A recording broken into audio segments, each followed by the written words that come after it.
Aglaya, what happened here?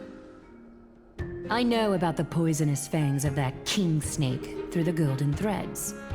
In the past, I would be confident about keeping her in check, but I admit I am now unable to do so. What do you mean? It is no longer about eloquence or arguments. I have been a demigod for far too long that I hardly have any humanity left. Before I realized it, I have become no different from these hypocrites, no longer capable of relating to the people. This has come a lot sooner than I expected. But perhaps it is time. I need you to step up, Finan, in order for me to retreat behind the scenes. Yes, this is my duty, but... It is far easier for the Council of Elders to fool many than just fool one person. Their so-called more support is no more than a ruse to distribute power using words instead of lances. There is no glory in winning this debate, but that makes having respect for humans so much more priceless. Finan, you are a Chrysos heir without flaw, capable of relating deeply with humans. I appreciate what you've taught me, Aglaya. I hope we'll live up to your expectations and win this debate.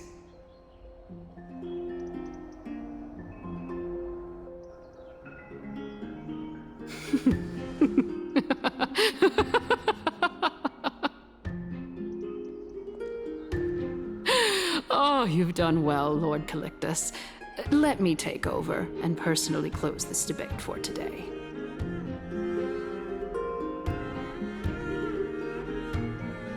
Dearest counselors, let it be known that I sorely miss the blissful times portrayed in lyrical poems. Back then, Amphorius was home to nearly 1,000 cities, each with their own local faith, while gods walked the earth and shared close bonds with humans. Yet, in the present, people from all over are forced to leave their homeland to seek refuge in the holy city, where they hope to rest under Kephales's protection.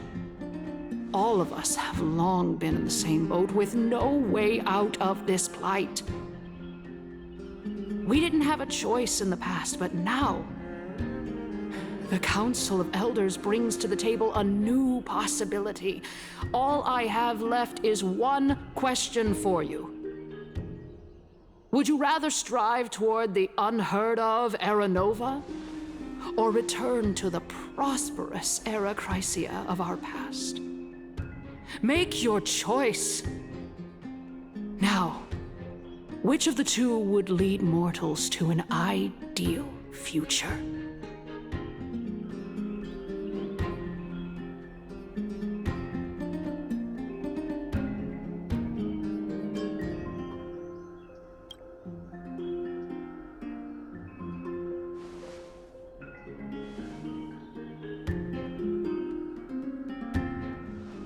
We all know that Era Chrysia is a thing of the past, Lady Kynus.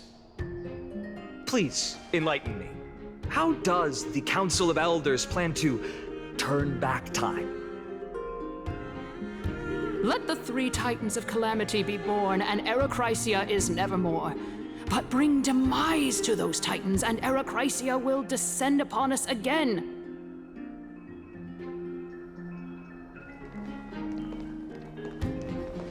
Know that the Council of Elders is never one to make empty promises.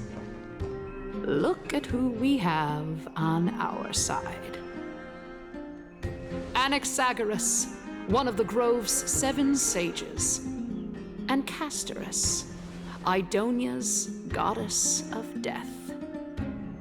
With the help of these two heroes, I can promise all of you that Era Chrysia will exist once more.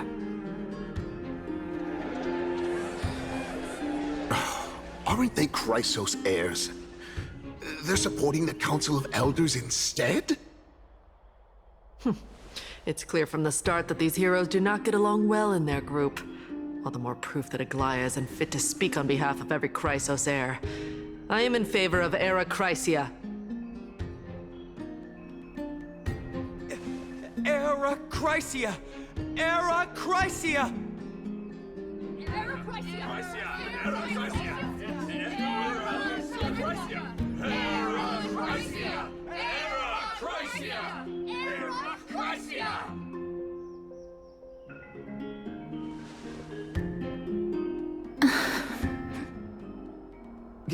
Castorus?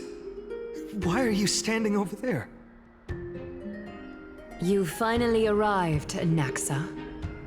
So have you, Cass. Don't worry, Aglaya. Well, I know that you have many queries. Could you continue to converse like how the citizens normally do? Tell me, dear citizens, if we successfully retrieve and return Thanatos' core flame without anyone passing the Death Titan's trial, what would happen next? The answer is simple. We will have a chance to rid the world of death and bring Amphorius back to an era when all beings live forever. We'll usher in a new future that will be entirely different from the flame chase journey. He's one of the seven sages! That's impossible. Your proposal is much too idealistic. As long as the Black Tide still exists, how can we go back to the old days? Remember what I previously said? Kefali's core flame is guarded by the secret power of the Council of Elders.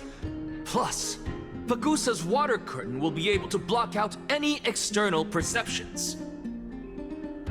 Tell me, dear citizens, have any of you ever seen even a glimpse of the threat that this person is talking about anywhere within the walls of this majestic holy city?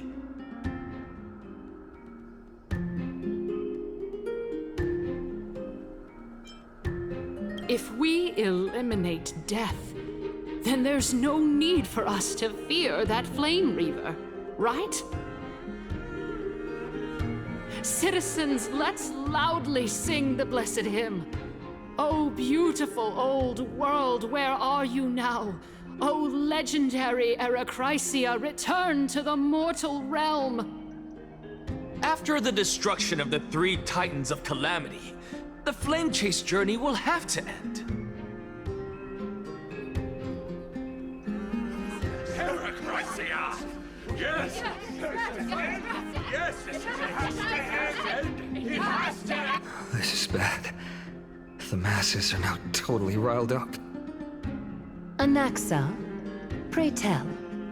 Everything that you've mentioned hinges on the premise that we can find Thanatos' existence, right? Thank you, Lady Aglaya, for still caring about this city.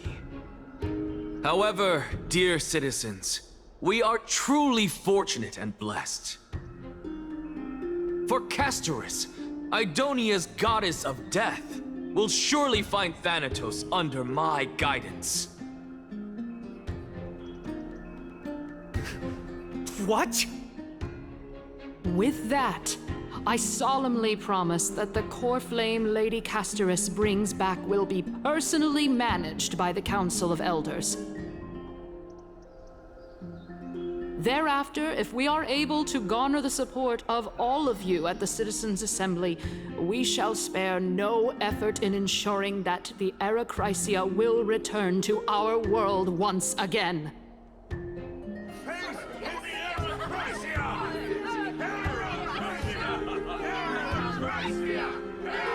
With the balance shattered, the result is clear. By Kefali and Talent and above, as the Theoros I have observed.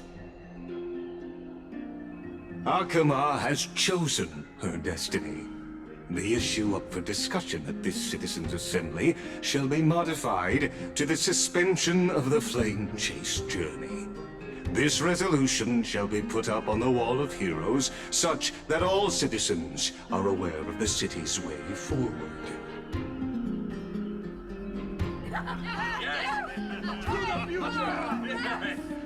Yeah, I like this. Fantastic. Aglaya, dear Aglaya.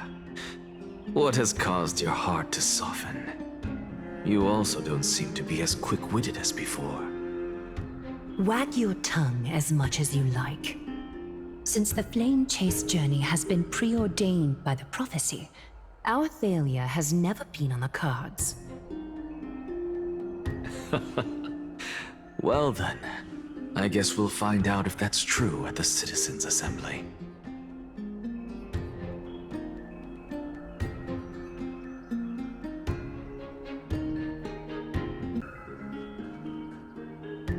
Well, it seems that when I sent you to look for Anaxa, I unintentionally facilitated your partnership with him instead. My apologies, everyone. I know that you have many questions to ask me. I will answer them to the best of my knowledge. In that case, please tell us as much as you can.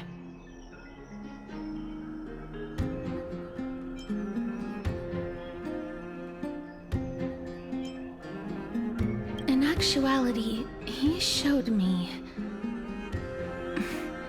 a past that was both long and heavy. The reason I say this is as I've mentioned earlier. The answer was hidden in my journey unto death. Anaxa, you were in the Netherrealm? Yes, I am but a living dead man now. But that's not important. What truly matters is, I overheard a conversation between heroes.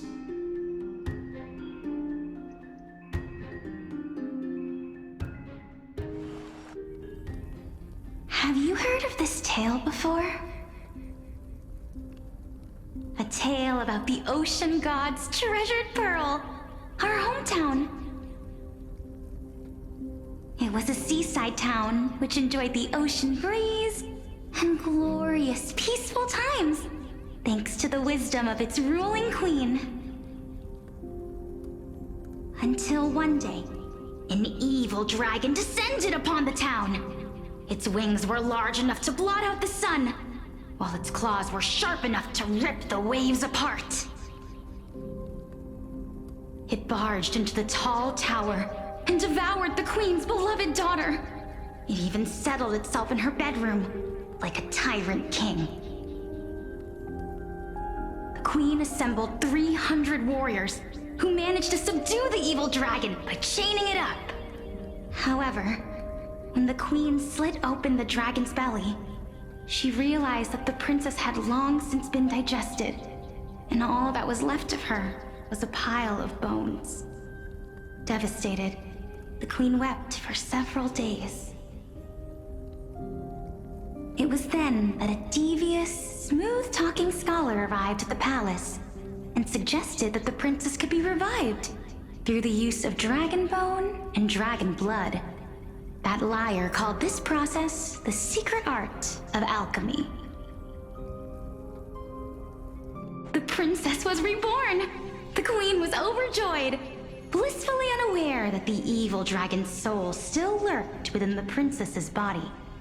As revenge, the evil dragon swallowed the poor queen, the glib liar, the courageous warriors, and all of the town's innocent civilians in a single gulp. Worse still, the souls of the deceased were refused entry to the Netherrealm because they were filled with regret. Forced to roam the mortal realm, these resentful souls ultimately converged into a river of souls that would not retreat for a long time. The terrifying death had consumed all. Thereafter, our hometown fell into ruin as well. Until...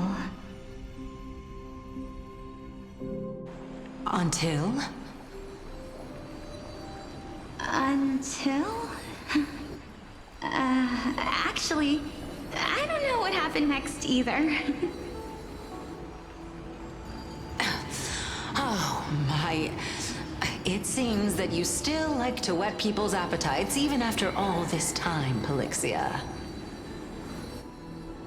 So, according to your story, this is how I used to look? It's practically a mirror image. And yet, what exactly is this? A miracle that I created with alchemy. As for what it is and how I was able to accomplish it, I'll keep the answers to myself for now. Oh, my goodness. Is this cliffhanger really necessary?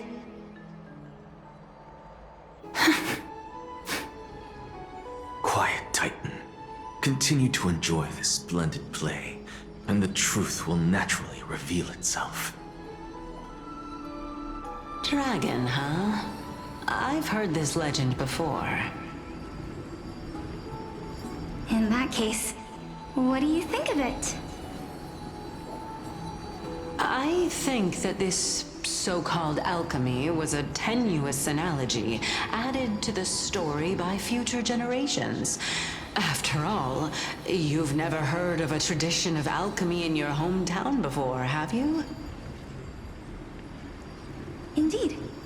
Before I left home to pursue my education, I never even knew that anybody was looking into this area of study.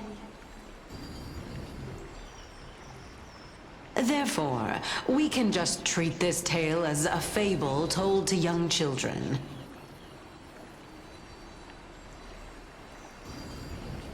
A fable, you say? If so, what moral is it trying to impart to the kids? I guess it might be the concept of equivalent exchange? Oh? I thought the moral might be closer to something like honor the dead.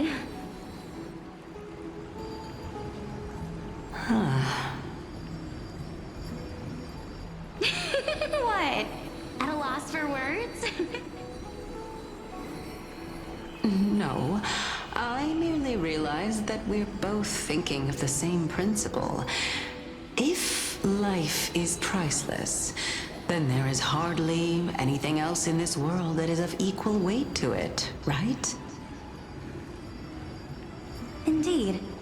As expected of the wisest scholar in the land. You flatter me. Why don't I ask you a question as well, as a form of equivalent exchange? Of course. What is your question? If I imparted my knowledge of the art of alchemy to you, would you use it to resurrect someone you loved? What? What kind of strange question is this? I got it. You're just trying to get me to tell you whether I like anyone, right? Let's just leave it at that. That was rude of me. Yes, I would. Oh? Death is inevitable. In the days to come, I'm certain that someone whom I cherish deeply will leave me for good. If such a mighty power really existed, I think I would use it without hesitation. After all, you, me, and the rest will all have to face that fateful moment eventually.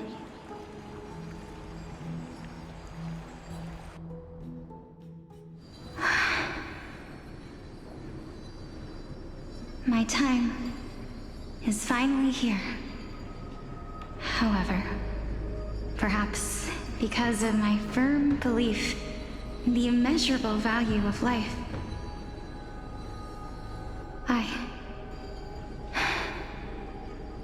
I am unable to complete the trial. You shall wither, and through that, the dead will sprout again from the remains and be reborn with the dead flame. It is a pity that fate is such a cruel mistress. Is there no other way of interpreting those words?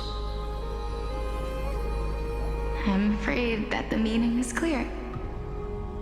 Between my sister and me, one must pay the price.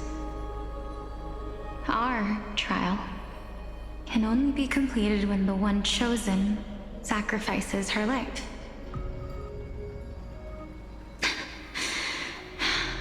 I'm afraid that the prophecy might even have selected a pair of twins for this exact purpose. Fortune makes fools of us all. My sister is prepared to sacrifice herself. And yet, I can't do the same. How absurd. My time is almost up, but I'm still afraid to welcome death. What should we do? If I'm ultimately not able to make up my mind... Since Chaos is willing to guide all of us and leave this trial to the end, there is still plenty of time for you to ponder. That's right. Don't allow the fog of an uncertain future to cloud your mind. Trial, prophecy, the topics that they're discussing seem familiar. But these three people must not have left their names in the epics. Otherwise, I would have some recollection of this. Amphorius's history before the Titans were born was complete chaos. Is that not strange by itself? I have long held three hypotheses about this. However, let's continue watching for now. Calypso, Polixia, and this warrior. I seem to have met him somewhere before. Regarding this matter, Nias, are you confident that you'll complete your trial? Of course. Though, I am worried about what will happen once I've emerged victorious.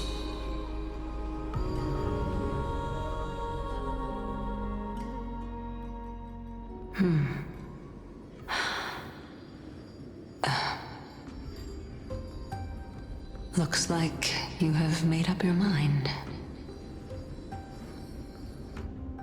Yes, this is the safest course of action.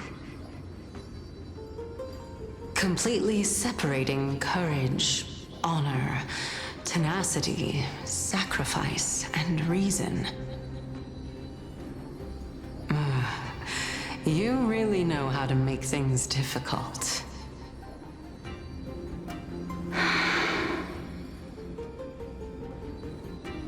Please, young lady, witness my fall and demise. Lady Calypso, you shall host the soul-rending ceremony. I do not understand. Why would you dare to sacrifice yourself for a future that you won't get to witness? Because this is our destiny.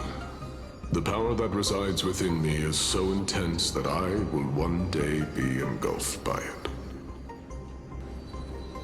Furthermore, a valorous death before glorious return has always been the path I chose to walk. A journey I began long ago. If your sister or Kaos were in my position, I believe they would make the same choice as well.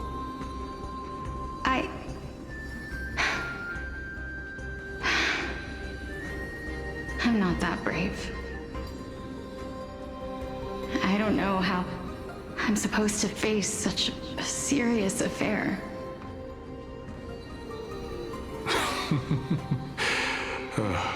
Despite being Death's chosen one, it seems you still don't know how to face it. Let's chat, young lady. Perhaps I shouldn't end my journey so hastily. Since there's still time, I'm not worried about letting fate wait a little longer. Of course. This warrior is Lord Anias. As the embodiment of Nikador's divinity, he entrusted his life to us and allowed humankind to end his madness. That means that what I'm currently seeing before my eyes is, in fact... Looks like one hypothesis of mine has already been proven true. These heroes are the true forms of the Titans, before they attain their divinity.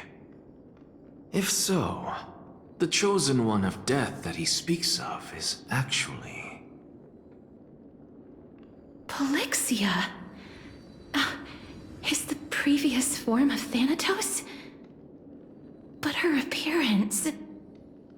If this is true, as long as we can find out where she went, we'll naturally be able to figure out the location of the Death Titan.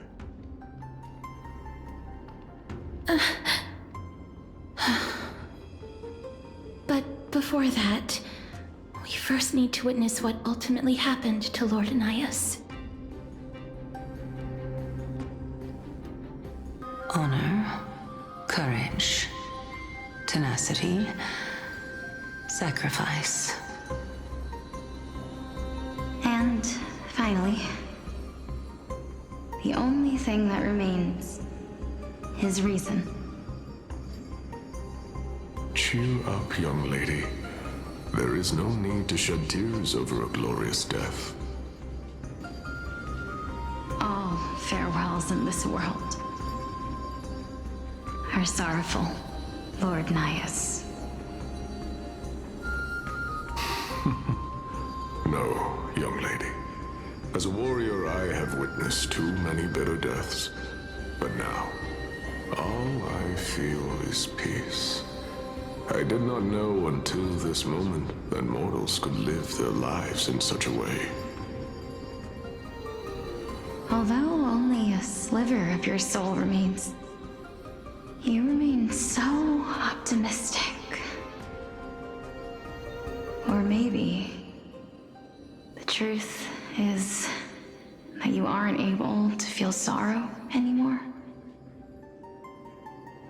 To be honest, I don't know either. But I am certain of one thing. This is not an acceptance of death nor apathy toward it. It's not even a feeling of despair. I am just enjoying what remains of my life to the fullest. Enjoying? Indeed. Along this journey that we've taken together, not only have I changed the world, I myself have also changed in the process. And now I have reached the journey's end. When I look back and see the grand epic that I've personally written, how could I not revel in that fact? But when you depart the mortal realm, won't all of your accomplishments be reduced to nothing? Separation and death are two sides of the same coin. Reconciling this doesn't come easily for a mortal.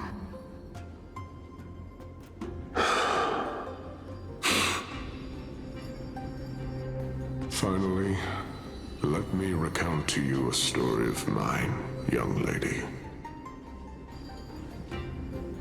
The first time I returned from the battlefield, I felt extremely hollow. The calamity had devoured everybody on the battlefield but me.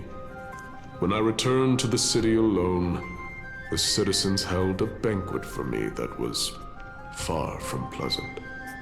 I felt as though I was still on the battlefield, and the person who had returned was nothing but an empty shell. It was late into the night by the time the banquet ended. My head still reeling, I returned alone to the barracks. On the way back, I encountered someone. It was a crazed scholar looking at the night sky and muttering to himself by the side of the road. Although I tripped over him and fell, I wasn't angry in the slightest. And maybe because I saw myself in him, I inexplicably asked him a question. Do you think that it'd be better if we just died on the roadside like a couple of stray dogs?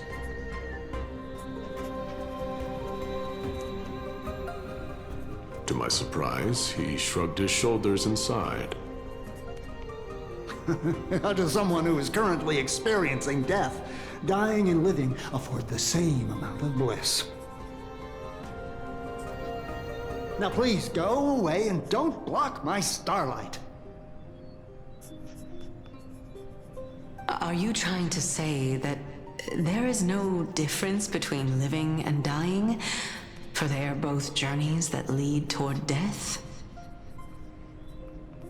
That's exactly what life is, and death is, but a scale to measure how valuable the journey was. Journeys and epics are only glorious and magnificent because all things eventually fade to dust. Therefore, young lady, don't detest your fate. Instead, willingly and respectfully embrace it.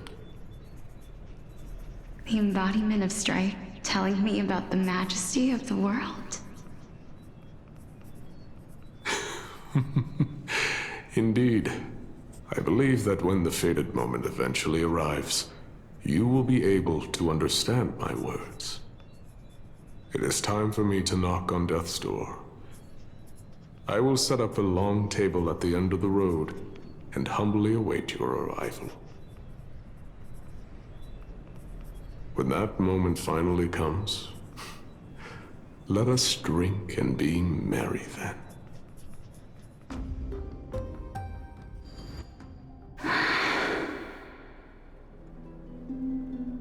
I knew this day would eventually come.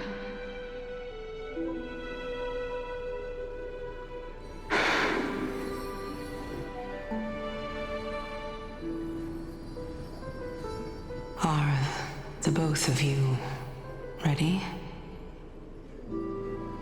Mm-hmm. Elixia. I'm here.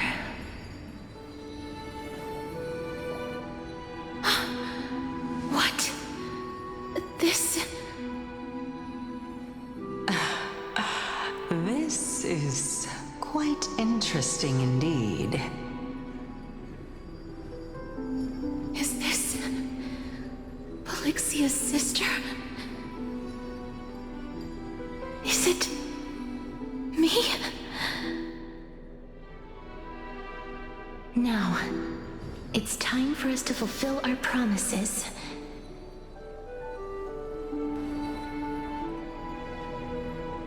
Are you afraid?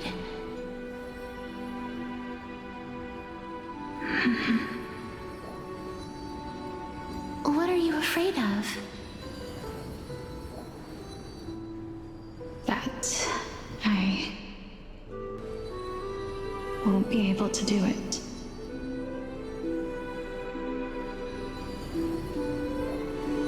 You shall wither, and through that, the dead will sprout again from the remains, and be reborn with the dead flame.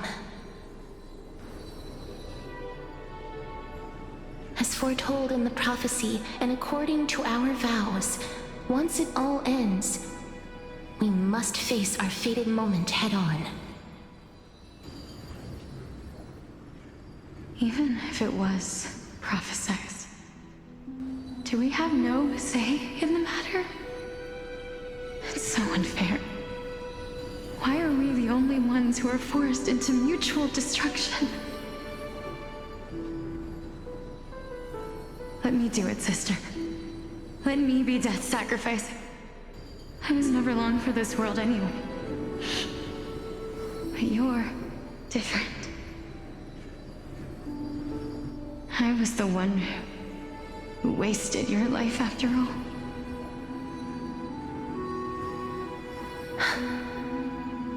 You're wrong, Polixia.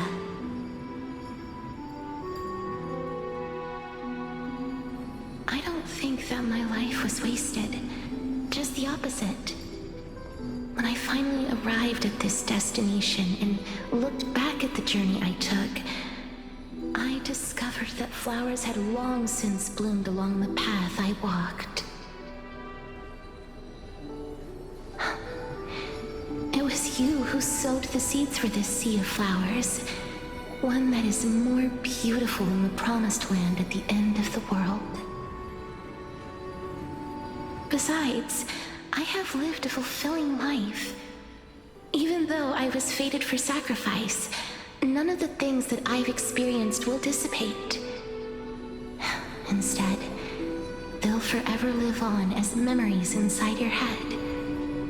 Will they not? How could my memories of you ever compare to the actual you? Well then, tell me.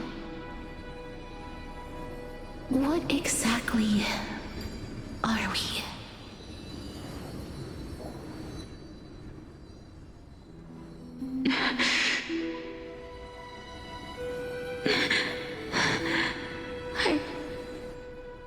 I don't know. I don't know either. But regardless of what the answer is, regardless of how we're shaped by others, or even by this world,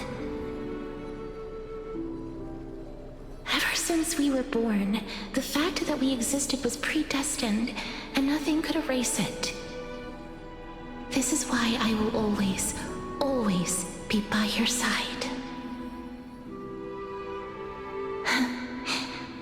We're twins, after all.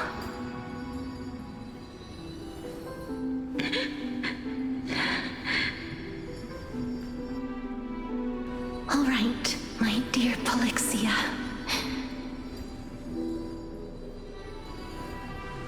It's time to extract my heart and light the flame of death.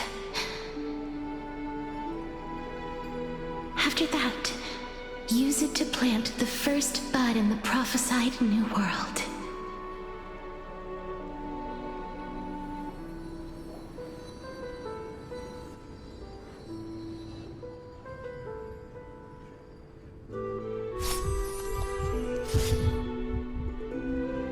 If I imparted my knowledge of the art of alchemy to you, would you use it to resurrect someone you loved?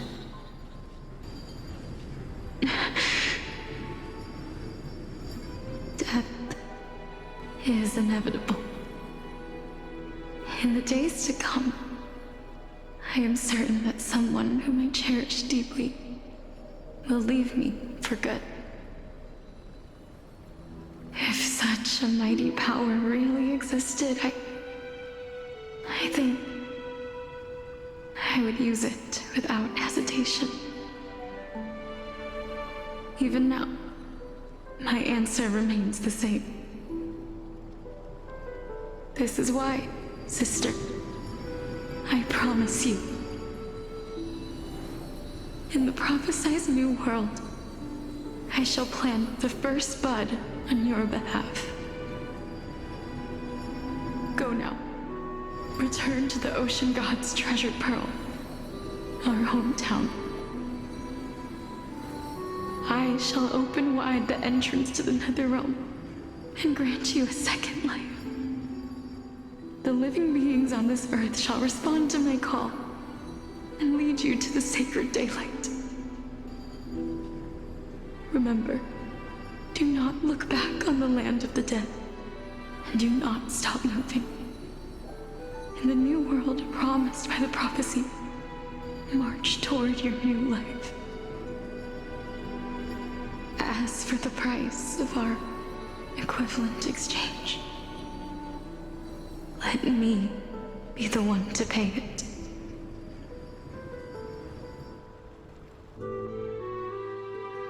Everybody, we've come to the end. Unfortunately, I am not compatible with the Supreme Being, so I was unable to completely fuse their soul into my own body. However, being able to glean all this from them is exciting enough. I'm certain of this now. Before the Titans that we are well acquainted with were born, a group of heroes roamed the land. These heroes followed a prophecy and took possession of divine authorities one by one, until they eventually became the pantheon of the new world. Just like the flame chase journey of today, Amphorius's history is cyclical in nature.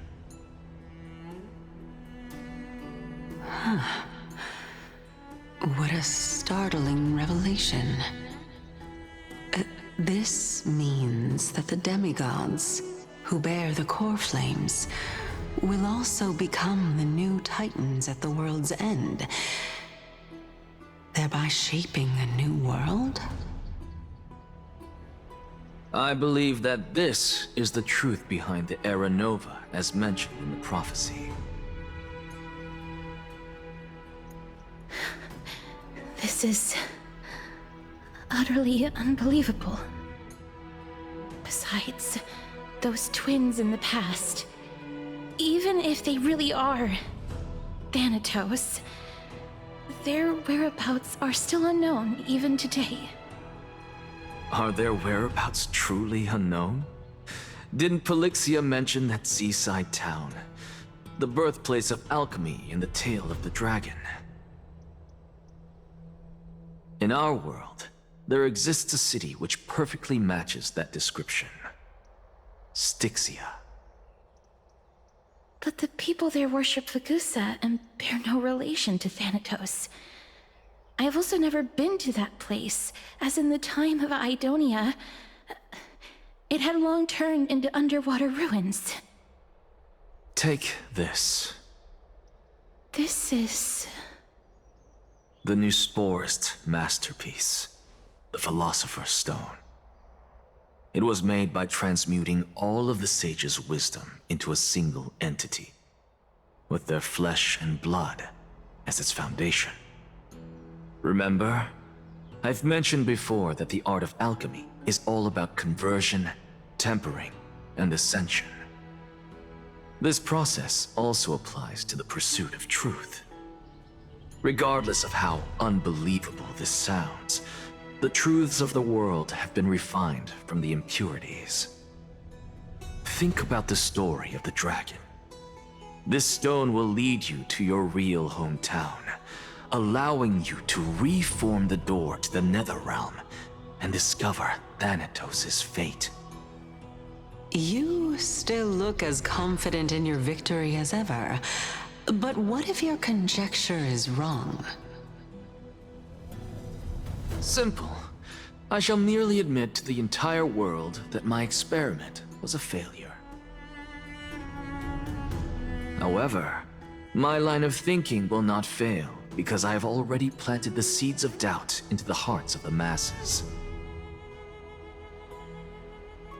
Actions speak louder than words, Castoris. With the assembly about to begin, don't forget the promise you've made. I have already searched for so long. I'm willing to try one more time. While we converse, his life is also slowly slipping away. But before I leave, I have another question. What exactly did we witness just now?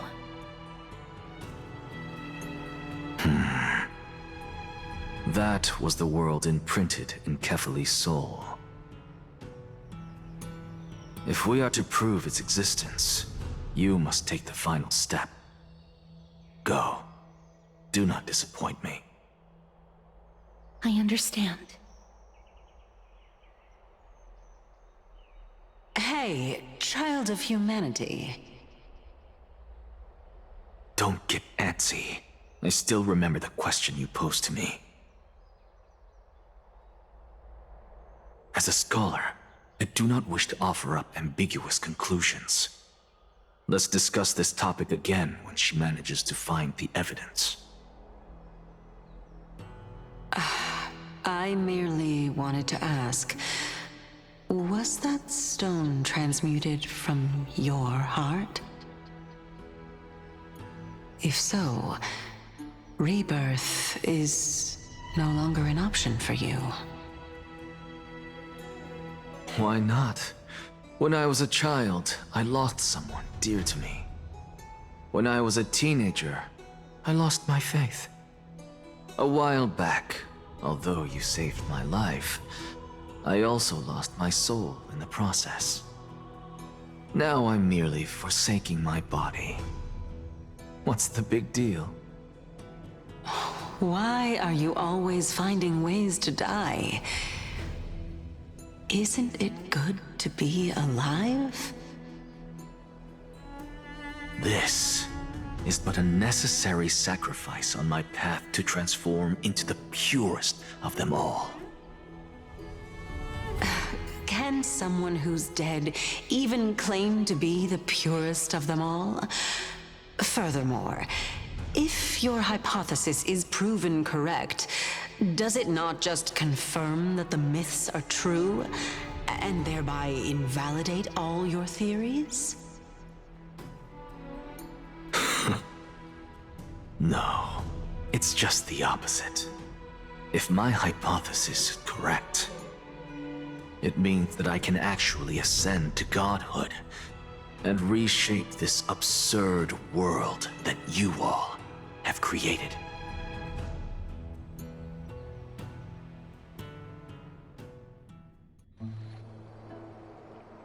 That's a lot to take in at once.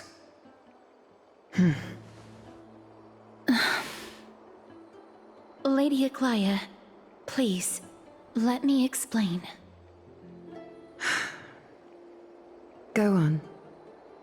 You know that the core flame of death has always been the greatest unknown regarding the Era Nova, which is why both you and Kindness desire to gain the power to control that core flame in the approaching Citizens' Assembly. Professor Anaxa has come to a consensus with Kindness. They want to suspend the trial once Thanatos' core flame is reclaimed, hoping thus to eradicate death from this world. If they're successful, then the flame chase journey will cease, and Akama can enjoy everlasting peace. But I know this runs counter to your wishes. So long as we do not usher in Era Nova, the Black Tide will never be eradicated. Even with Lord Mighty on the front line, and the Black Tide not posing an immediate risk, the danger nevertheless remains. Honestly, it's difficult for me to assess the pros and cons in this decision. But someone must bring the core flame before we can begin negotiations over it. The Titan could be very near. I cannot let this chance slip by. Besides, someone has to make this trip to bring back Mister's soul. Well said. You already had every reason to seek an audience with Thanatos. It's that great performer who has weaponized your wishes and placed us in this difficult situation. A world without death. Do you desire that too? If fate dictates that my path must oppose yours, I will do all I can to resist it and protect what I aspire to achieve. Lord Mighty showed me that without taking the first step, all talk of what follows is moot.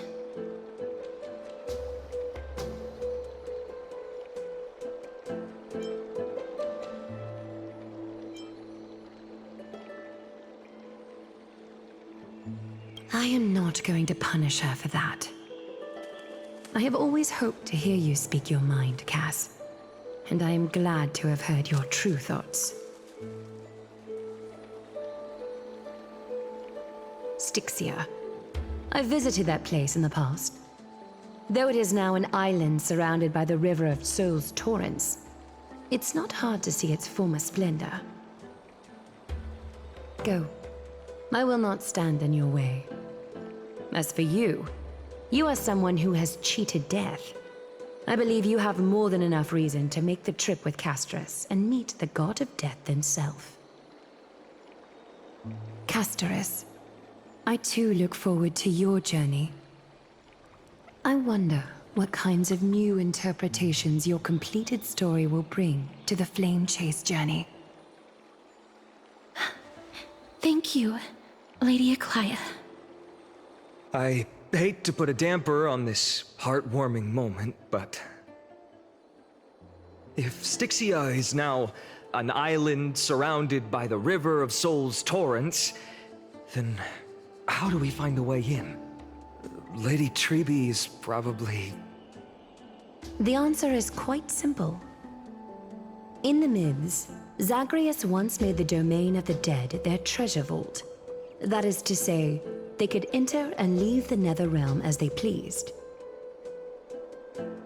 And if they could do that, then it follows that the demigod who inherited their divinity must be capable of the same. I'll see you at Marmorial Palace at Action Hour tomorrow. Cypher shall be your guide to finding that ancient city.